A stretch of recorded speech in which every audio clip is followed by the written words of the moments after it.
जोहार, नमस्कार। आप देख रहे हैं लाइफ लगातार।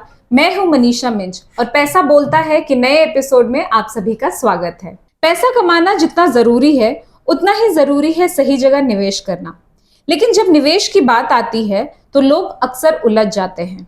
कोई कहता है एफडी सबसे सुरक्षित है, कोई शेयर बाजार कहता है, तो कोई सलाह देता है कि म्यूचुअल फंड ही सही है। आज का विषय म्यूचुअल फंड ही है। पिछले हफ्ते हमने जिस तरह से एसआईपी के बारे में बात की और हमारे दर्शकों ने हमारे एपिसोड को बहुत पसंद किया, उसी तरह निवेश के इस नए कार्यक्रम में जिसे हम लोग पैसा बोलता है कहते हैं, आज हम लोग बात करने वाले हैं म्यूचुअल फंड्स के बारे में।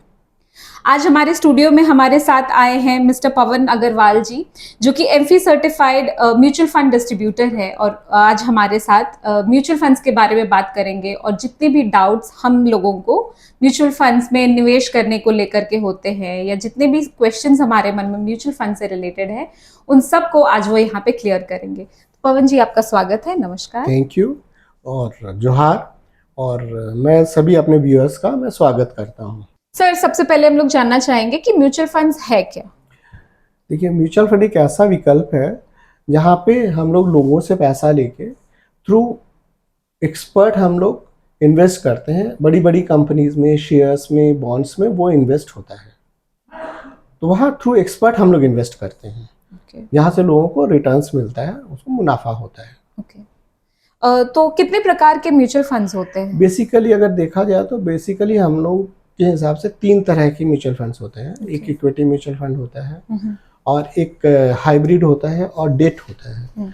हाइब्रिड में हम लोग बोल सकते हैं जिसमें डेट और इक्विटी का मिश्रण रहता है। अच्छा। और डेट को हम लोग बोलते हैं वो बॉन्ड मार्केट में जो इन्वेस्ट होता है, एफडीज में, कंपनीज की एफडीज वगैरह में जो इन्वेस्ट होता है, वो उसको हम लोग बोलते हैं बॉन्ड मार्केट बोलते हैं। अच्छा। इसमें जैसे म्यूचुअल फंड्स है तो क्या ये बिल्कुल रिस्क फ्री है या इसमें क्या रिस्क है सर म्यूचुअल फंड्स में? नहीं, ऐसा है कि रिस्क हर एक चीज़ में होता है, पर जहाँ रिस्क की बात होती है, अगर म्यूचुअल फंड में जब हम लोग इन्वेस्ट करते हैं तो हमारे पास सबसे पहले मैं बोलना चाहूँगा, हमारा एक कंसेप्ट होता है, टाइम का कंसेप्ट होता है, समय का। वो समय का क्लैरिटी आपके पास होना चाहिए, समय आपके पास डिफाइन होना चाहिए कि आप कितने दिन के लिए इन्वेस्ट रखना चाहते हो। हमारे पास ऐसा नहीं है कि छोटे समय के लिए नहीं है, छोटे समय के लिए भी पैसा होता है, उसमें भी हमें अच्छा पैसा मिलता है।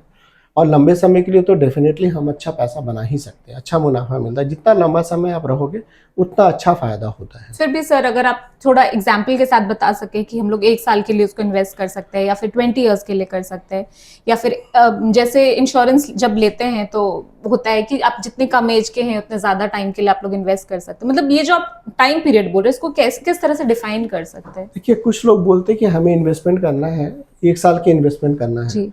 तो हमारे पास वो भी प्रोडक्ट है फंड, मतलब हमारे एक्सपर्ट वैसा प्रोडक्ट भी बनाते हैं जिसमें कि 1 साल के लिए भी हम लोग इन्वेस्ट करते हैं, तो उसमें कम रिटर्न्स बनता है। अब कुछ लोगों का रहता है कि हमें लंबे समय के लिए होता है।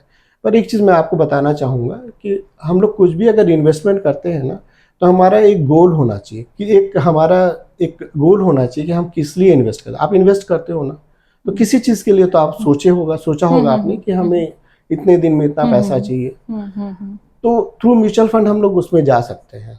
जैसे आपका गोल के हिसाब से मैं बताता हूँ, आपके बच्चों का गोल होता है, उनकी शादी होगी, उनकी पढ़ाइयों का खर्चा होगा, या आपको आगे चल के आपका रिटायरमेंट का भी आपका रहता है, और भी बहुत सारे गोल्स होते हैं। तो अगर उसको अगर कनेक्ट करके अगर हम लोग इन्वेस्ट करते हैं तो मैं आपको एश्योर करता हूँ आपको बिल्कुल आपका गोल वहाँ से पूरा होता है और अच्छे तरीके से आपका गोल पूरा होता है और बहुत अच्छा रिटर्न बनता है। सर, जैसे आपने बताया कि म्यूचुअल फंड्स 3 तरह के होते हैं, उनको हम लोग किस तरह से कैटेगराइज कर सकते हैं अपने गोल के अकॉर्डिंग? अगर आपके कोई क्लाइंट है जिनके एग्जाम्पल के साथ आप हमारे दर्शकों को बेटर समझा पाए।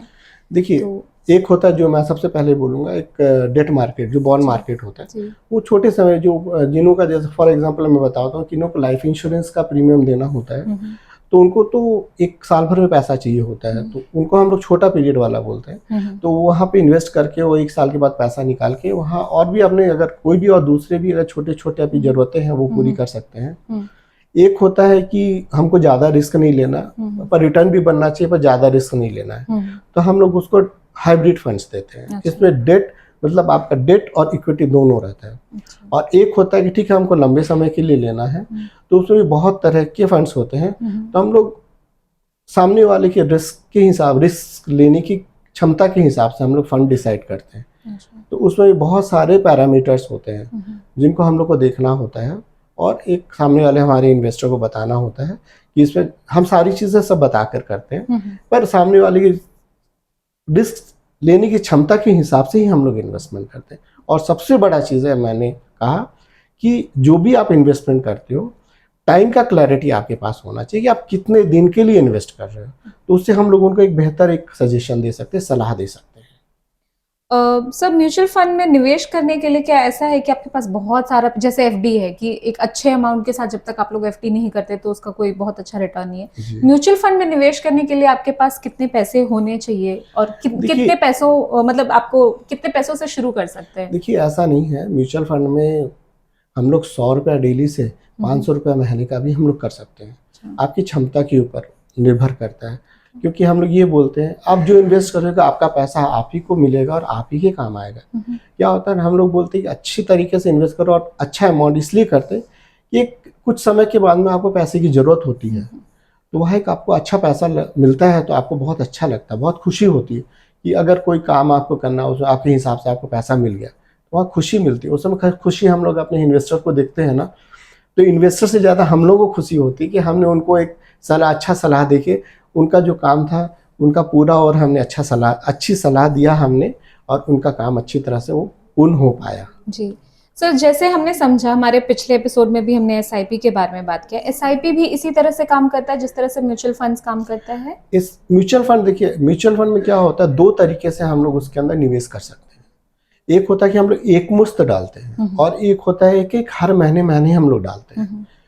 तो सामने वाले व्यक्ति के ऊपर डिपेंड करता है। जो बोलते नहीं हम हर महीना नहीं कर सकते, तो उनको हम लोग बोलते हैं कि जब भी आपके पास पैसा आता है एक मुश्त थोड़ा थोड़ा डालते चले जाओ। और एक होता है कि जैसे आप ले सकते हो हाउस वाइफ, गृहिणी हुई, तो उनके पास एक मुश्त पैसा नहीं रहता, वो महीने का खर्चा किया उसके बाद जो बचता है पैसा है, तो वो एक डिसाइड कर सकती हैं कि हमारे पास ये हर महीने इतना पैसा जमा बच रहा है, तो वो हम लोग उसको एक अच्छे तरीके से, एक शेड्यूल तरीके से हम लोग उसको इन्वेस्ट करते हैं। उसको हम लोग एसआईपी बोलते हैं। एसआईपी मतलब सिस्टमेटिक इन्वेस्टमेंट प्लान, जो हर महीना आपका कटता है। सो जैसे आपने बोला कि ये आपने ठीक बात बोली कि जो गृहिणियां होती हैं वो भी, उनके पास जो पैसे बचते हैं उससे ये कर एक म्यूचुअल फंड्स में इन्वेस्ट कर सकते हैं, एसआईपी में पैसे डाल सकते हैं। तो कुछ डॉक्यूमेंट्स की जरूरत होती है एसआईपी शुरू करने के लिए? म्यूचुअल, मेरे कहने का मतलब कि क्या कोई भी एसआईपी कर सकता है जिनके पास पैसे हों, या फिर जो जॉब करते हैं वो ही सिर्फ निवेश कोई भी कर सकता है। बेसिकली 2-3 चीजें की जरूरत होती है उसके अंदर। पैन कार्ड की जरूरत होती है, आधार कार्ड की जरूरत होती है, बैंक अकाउंट की जरूरत होती है जी। तो ये 3 चीजें सभी लोगों के पास होती है। आज के दिन मेल आईडी, मोबाइल नंबर भी सभी के पास रहता है। बस ये 4-5 चीजें की जरूरत होती है जो कि हम लोग को चाहिए होता है, और हम लोग कर सकते हैं वहाँ पे। सर, फिक्स्ड डिपॉजिट और म्यूचुअल फंड्स में कैसे डिफरेंशिएट कर सकते हैं? फिक्स डिपॉजिट में एक फिक्स रिटर्न्स होता है कि आपको, अगर आपने बैंक कहीं पर भी आपने अगर किया है, फिक्स डिपॉजिट किया है, चाहे कॉर्पोरेट में किया है या बैंक में, ये कहीं पर भी है, वहाँ उन्होंने जो बता दिया वही आपको मिलता है। और म्यूचुअल फंड में क्या होता है कि फिक्स नहीं होता है। अगर लंबे समय के लिए आप कर रहे हो तो उसके अंदर आपको बैंक से काफ़ी अच्छा और सब दूसरी जगह के बनिस्बत काफ़ी अच्छा रिटर्न्स मिलता है, और मिलने की पॉसिबिलिटी भी होती है, पर आपको फिक्स डिपॉजिट में नहीं होती है। आपको जो आपने बैंक ने, जो भी जहाँ आपने डिपॉजिट किया है उन्होंने जो बता दिया वही आपको मिलता है। मतलब ये जो म्यूचुअल फंड्स है ये शायद शेयर मार्केट के अकॉर्डिंग भी बढ़ता या घटता है, और जो म्यूचुअल फंड्स है तो वो एक फिक्स, इसलिए शायद इसमें रिस्क ज्यादा है म्यूचुअल फंड्स में। मैंने कहा ना कि अगर लंबे समय के लिए रहते हो आप तो रिस्क काफी कम हो जाता है लंबे समय के लिए।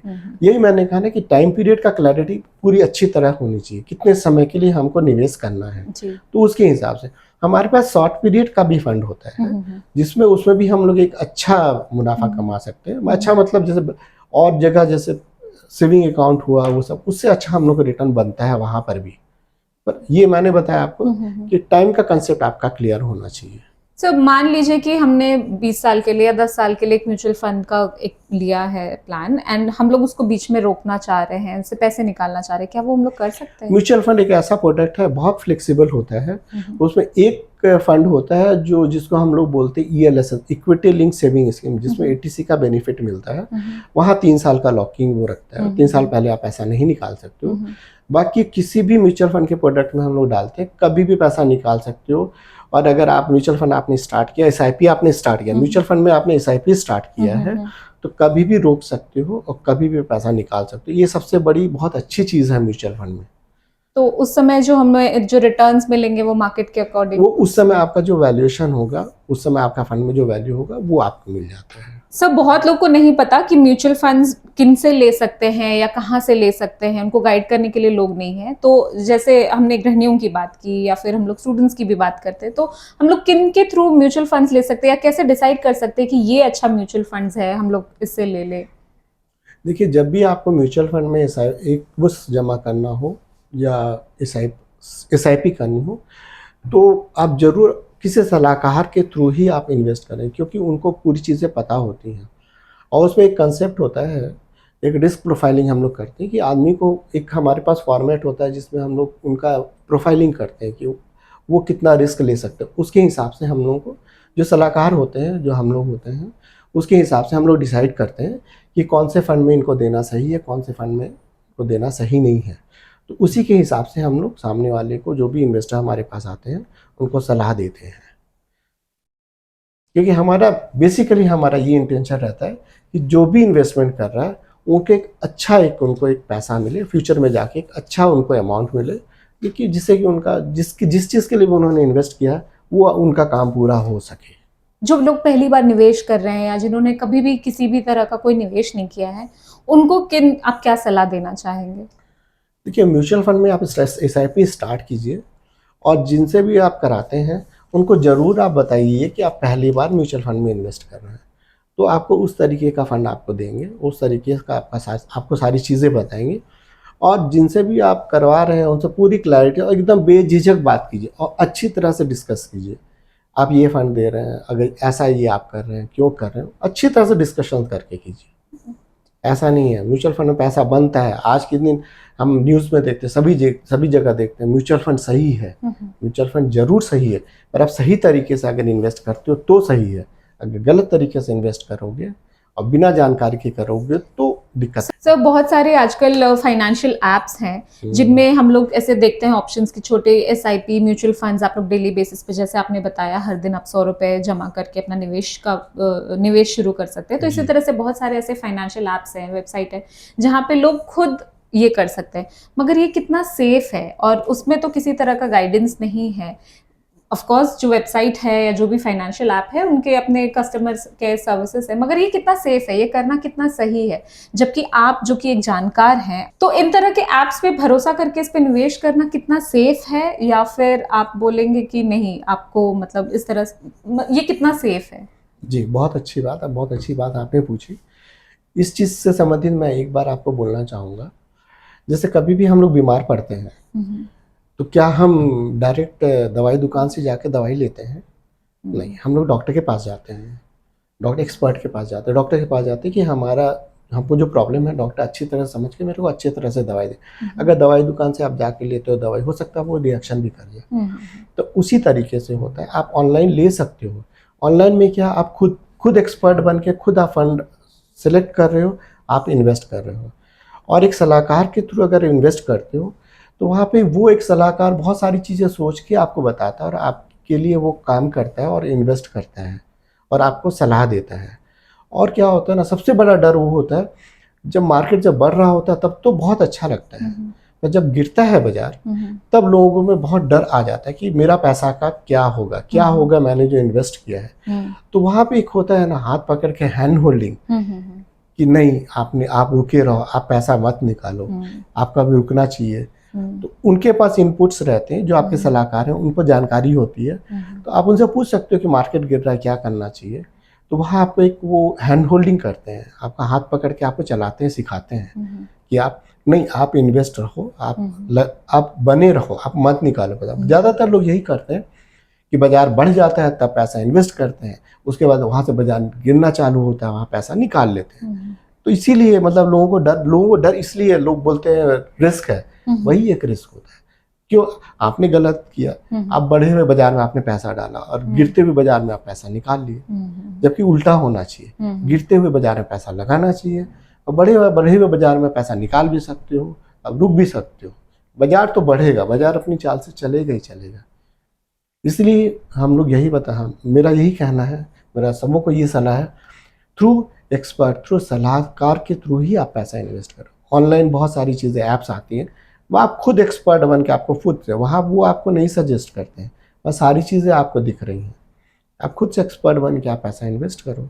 बिल्कुल बिल्कुल, आपने बिल्कुल सही बात बोली। और इसलिए भी ऐप के थ्रू जाना सही नहीं है, किसी सलाहकार के थ्रू ही निवेश करना सही है, क्योंकि वो लोग आपका एक पूरा प्रोफाइल बना देते हैं, पूरा जी। पोर्टफोलियो बना देते जी। हैं।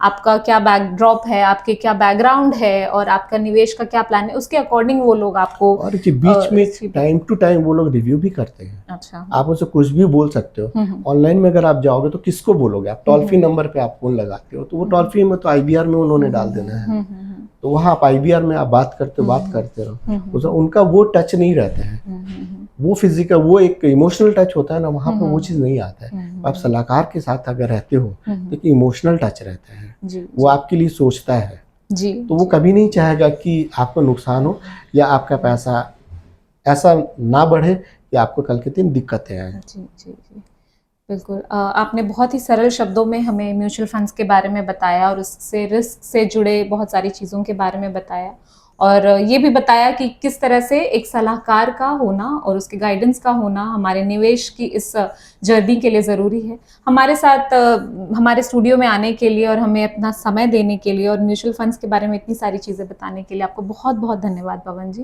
धन्यवाद जी, थैंक यू सो मच। जी। और हमारे दर्शकों को मैं बताना चाहूँगी कि हमारा एपिसोड पैसा बोलता है का ये सेकंड एपिसोड है, और आपने हमारे पुराने एपिसोड जो हमने SIP के बारे में बात किया था उसमें आपने हमें बहुत प्यार दिया, और हम लोग उम्मीद करेंगे कि हम लोग बहुत ही जल्द एक नए टॉपिक के साथ अगले एपिसोड में आपके साथ जुड़े। लाइव लगातार के साथ आप जुड़ सकते, और अगर आप कुछ देखना चाहें, आप अपने वैल्यूएबल कमेंट्स हमारे लिए छोड़ना चाहें, तो आप ज़रूर कमेंट बॉक्स में कमेंट कीजिएगा, और हम लोग आपको ज़रूर आपके फीडबैक को लेंगे और आपसे मिलेंगे अगले एपिसोड में। तब तक के लिए धन्यवाद, नमस्कार। लाइव लगातार के वीडियो को लाइक करें, सब्सक्राइब करें और बेल आइकन को दबाना न भूलें।